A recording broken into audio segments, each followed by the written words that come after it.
Early in the morning, early in the morning, in the morning.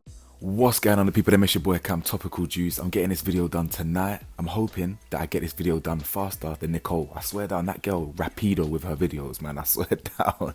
Anyway, this was a decent episode. I mean, it started real good. The first half was nice. Tailed off a bit towards the end, but is what it is. It's towards the end of the season now, so we're wrapping it up now, Monday and that. So let's get straight into this video, guys. Like the video for me, hit the bell to be notified for me. Please press that subscribe button for me. It's road to 50k. You already know the vibes. Merchandise in the description below. All of that. Now, the episode starts with Toby and Anton speaking, and Toby is talking to Anton about the whole cheating stuff, and he gets emotional. Now, off the rip, I'm happy to see a man get emotional on the screen. In a good way, do you know what I'm saying? It's nice to see a man be vulnerable. It's nice to see a man be emotional. We need to see more of that. I mean, we've seen it a few times over the seasons. We've definitely seen it, man them hugging. You know what I'm saying? It's good to see. We always need a little one every season, just to remind people that man them are humans as well. So yeah, good to see him vulnerable. He's obviously talking about the whole cheating stuff. He's internalizing it, not really feeling it. Doesn't want to be labeled as a cheater because it resonates strongly with him. And yeah, he basically starts talking about how his ex was like his soulmate and how it really crushed him. Now, I actually don't know who his ex was because I don't remember watching Toby's season. That was one of the seasons that I didn't bother watching years ago. What was her name again? Lily, maybe? No, that was another man. Either way, that's quite a mad revelation. So whoever his ex is, when she sees that, boy, it's a bit mad still. The next scenes are basically people discussing the fallout of the beef that happened of the game, because basically Josh told it straight, and I give Josh props for what he did yesterday, and I really do stand by him this episode. However, we think critically here on TJ.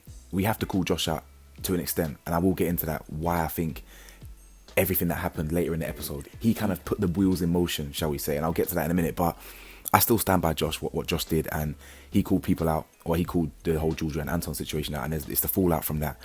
And he's kind of going off on one at Josh. I think he's with Callum and a couple others, and he's just saying that, you know, it was clear and obvious who the game playing couple was. It was clear and obvious. I was thinking, damn, I swear this girl's meant to be your best friend. And I know he's telling her straight, and you want your best friend to tell you straight, but I don't think there's anything best friend about them. I don't know.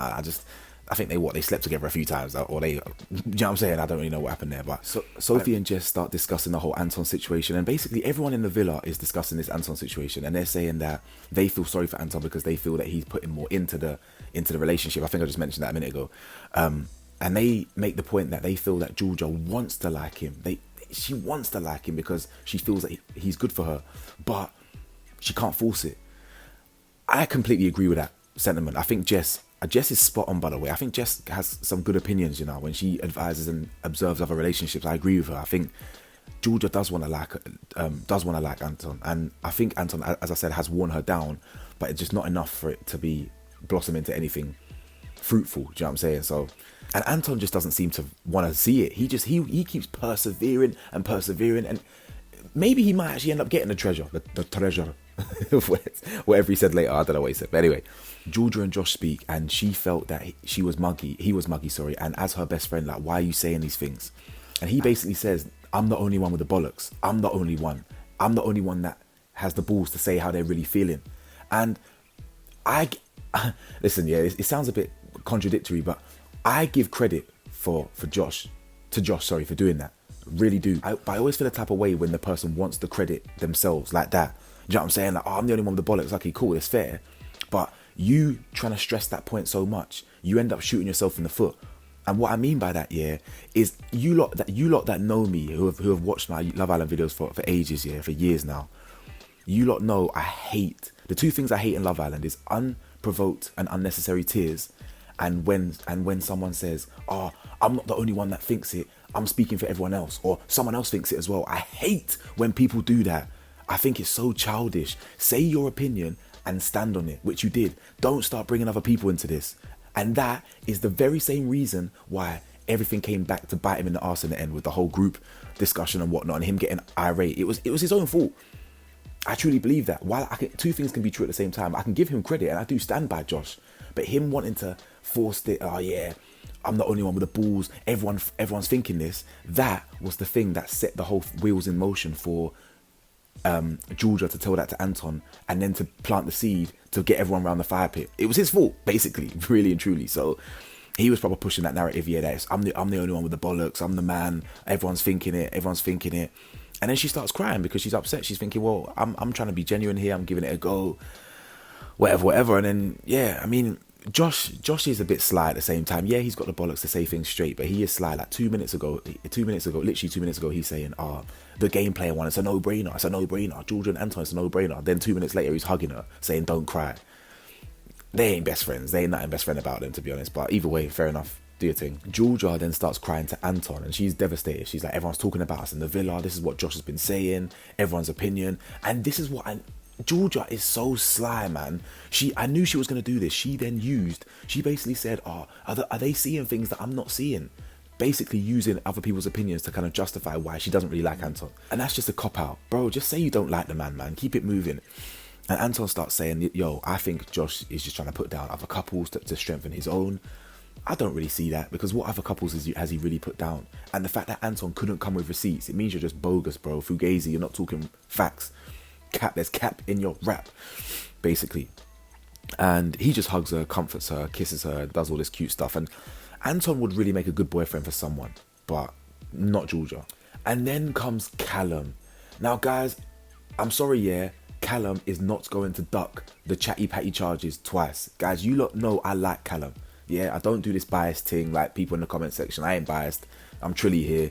I'm very objective. I like Callum. He's genuine. But the man is a chatty patty, guys. Yeah, he fooled you. He fooled some of you lot once, thinking that, yeah, it's just genuine. Yeah, he's a nice guy. Yeah, he is, but don't let him fool you twice. Shame on you, because my man's a chatty patty. So my man's talking to Anton, yeah? And he basically just starts talking about what the girls have said. And I'm thinking, Callum, you have said this. You think this, bro. Do you know what I'm saying? So what are you trying to be chatty patty about? Anton says to him, like, what have you heard? What's been said? And he goes, oh, you know what? I mean, this is new to me. You know, I've just kind of heard it. And I'm thinking, bro, so you're just basically, that's just proving, yeah, how much of a patty you actually are. As in, you haven't just received the information and you're sitting with it. Oh, it's brewing, it's eating you up. Oh, should I tell Anton? Should I not? No, man. No, brother. You literally heard the news, and within seconds, you've passed the info on. That's not you looking out for someone. That's actually being a chatty patty. Let's be real here. That's a chatty patty. But either way, is what it is. I still like Callum. Callum's still a good egg in my book, but he's a chatty patty still. And then basically immediately afterwards, Georgia encourages Anton to gather everyone around the fire pit, and you can see his knee-jerk reaction was like, what, tonight? Like, is that something that you want to do? And she encourages it. So again, it's her idea, her planting the seeds. And once again, my man, the lapdog he is, straight on it. Well, maybe that's a bit harsh. Maybe he's just riding for his girl. And I actually like that. You know, two things can be true. You are a bit of a bitch. You are a bit of a lapdog. Always saying how high when she says jump. But I also give him respect, and I rate the fact that he's supporting her. He's riding for her. And he's essentially doing what she feels is best in that moment. He's supporting her. Do I think that was the right decision? No. I think if you took a little extra second to think, was that the right way about going about it? I don't think it was. But it was brave, and it does cut straight to the chase. If everyone's got something to say, then say it. But I just think bro, ain't no one really care about your relationship like that, if I'm being honest. But either way. So they end up gathering people around the fire pit, and this is where Josh mugs himself up a little bit, because he can be very immature. But just because he tells it straight and he says it how it is, he kind of gives himself brownie points and slaps himself in the back. Yeah, good, Josh, well done. But he essentially feels that it's a personal attack just because he told it straight. No, my bro, you categorically said that you're speaking for everyone in the villa. No one had the bollocks apart from you. You're the vote spokesperson for the villa. Yeah. So because of the information that you fed to them, they are now what they want to address it with everyone. So I actually don't believe that Georgia and Anton were trying to out Josh in that moment. I really don't. I don't think that was shade. I think Josh completely misinterpreted the situation and he felt personally attacked. But ultimately, he brought it on himself, because he's going around saying that he's a spokesperson. Yeah, everyone's chatty and I'm the only one with the bollocks. So this is the repercussions for speaking for everyone, is it not? You're the leader. Here's the responsibility for being a leader, bro. You get it? Either way, he dips out and Anton just pipes up again and he says, putting down other people's relationships doesn't prop yours up. And he's like, who are you talking to, bro? Like, who have I put down? Like, you're moist, basically. And that was kind of it, really. It didn't really escalate into anything more. The morning then comes around and they're just discussing the events of yesterday. Sophie feels mugged off. Sophie feels mad that Josh kind of got isolated and mugged off, but he didn't really. He kind of mugged himself off, if I'm being real. So again, that's a him problem. Jess agrees with me and I agree with Jess. Jess essentially says that I don't think that's what Georgia was trying to do. I think she was just trying to openly address it with everyone. I agree. And then Josh ultimately pulls Anton and he says, sorry first.